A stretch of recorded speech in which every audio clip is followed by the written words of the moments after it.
নির্বাচন হবে ইনশাআল্লাহ। নির্বাচন হইলে আমি মনে করি আমার অনেকেই বলছে যে আপনি যুগ্ম সম্পাদকে দাঁড়ান, কিন্তু আমি বলি না, আমি সদস্যই নির্বাচন করব। ঠিক আছে। আমার ন্যায় আমি সবার সাথে মিলে কাজ করব। ইনশাআল্লাহ।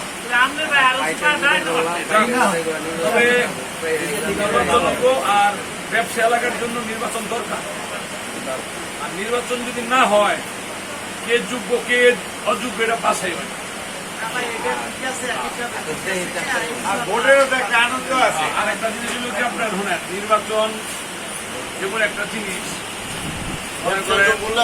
যারা জনগণের ভোটে আপনি নির্বাচিত হইব, তাদের স্পিরিটই অন্যরকম। জনগণের ভোটে যদি আজকে 12 জন ক্যাবিনেটে যায়, সভাপতি সহ, এই শক্তিটা জনগণের, যেহেতু জনগণের ভোটে নির্বাচিত। ব্যবসায়িক ভোটে নির্বাচিত হইলে শক্তিটা ব্যবসায়ী, আর ব্যবসায়িক শক্তির সামনে কোন সন্ত্রাসী শক্তি চলবো না, চাঁদাবাজের শক্তি চলবো না, চলবো না।